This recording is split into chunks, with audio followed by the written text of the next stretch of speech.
Assalaamu calaykum waraxmatullaahi wabarakaatuh. Soo dhawaada saaxiibayaal. Nolosha bani'aadamku waxa ay soo martay casriyo kala duwan. Waxaa jiray xilli ay dadku qaawanaayeen oo aysan heli karin dhar iyo wax ay duubtaan. Kaliya waxa ay xiran jireen meeraxda geedaha iyo maqaarka xoolaha. Waxayna ku noolaayeen ugaarsiga iyo miraha. Kumanaan sano kadib wuxuu adduunku u qaybsamay qaarado, dalal iyo magaalooyin, kuwaasi oo leh dhaqamo iyo shuruuc kala duwan. Kacaankii tiknoolajiyadda ayaa bilowday, wuxuuna dunida mar kale u rogay tuulo yar, taasi oo si dhow isugu xiran.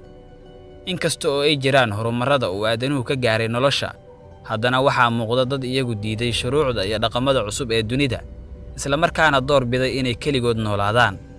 Muuqaalkan ayaan ku soo qaadan doonaa xaqiiqooyin ku saabsan qabaa'ilka Kuruwaay, oo ah qabaa'il ka duwan dadka intiisa kale, isla markaana lagu xanto inay cunaan hilibka aadanaha. balse intaana bilaabin muuqaalka, fadlan like saar, waayo like-ta oo badata waxay naga caawinaysaa in muuqaalkan ay dad badan daawadaan. Ku soo dhawaada muuqaalka oo dhammaystiran.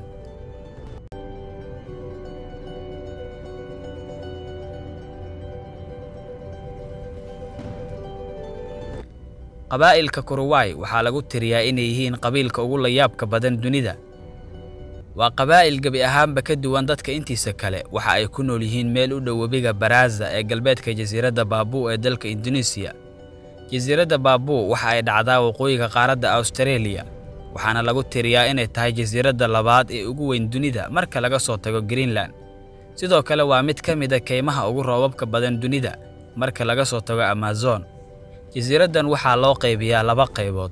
Qaybta galbeed waxay raacsan tahay dalka Indonesia, waana halka ay ku nool yihiin qabaa'ilka Kuruwaay. Qaybta barina waxay raacsan tahay New Guinea. Qabaa'ilka Kuruwaay waxaa la ogaaday inay jiraan sanadkii 1974, waxayna ku nool yihiin guryo laga dhisay geedaha dushooda, kuwaasi oo ay kaga gabaataan roobabka iyo halista xamaaratada. Waxayna guryahani dhulka u jiraan 30 ilaa 50 mitir. Qabaa'ilka Kuruwaay waxaa lagu qiyaasaa 3,000 oo qof, waxayna u sii qaybsamaan jufooyin yaryar. Jufo kasta waxa ay leedahay 5 guri oo ku yaala geedaha dushooda, waxayna caan ku yihiin qaawanaanta iyo inay cunaan hilibka aadanaha.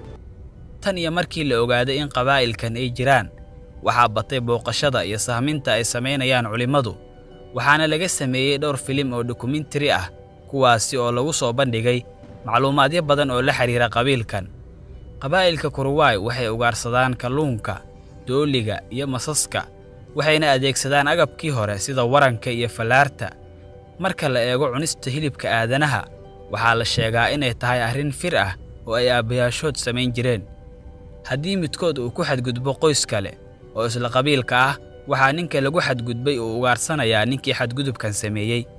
Markii uu dilana sidaa kuma dhaafayo, intuu jarjaro hilibkiisa ayuu deetana sidaasi ku cunayaa.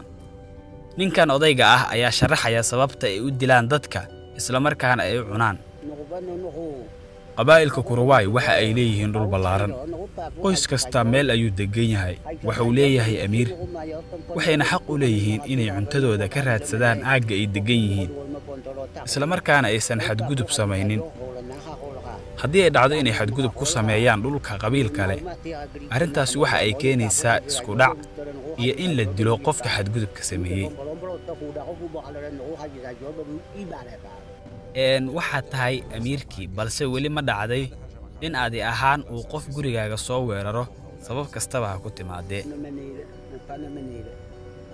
Waxaa jirtay gabar yar oo ila dhalatay oo lagu magacaabo Liya. Nin ka tirsan qabiil kale oo la yiraahdo Liyo ayaa kufsaday. Intaa kadib aniga iyo saaxiibkay ayaa raadinay ninkii ilaa aan helnay. Waan soo qabannay, waanan dilnay. Kadibna waxaan jarjarnay hilibkiisii, gabi ahaantiisna waan cunnay.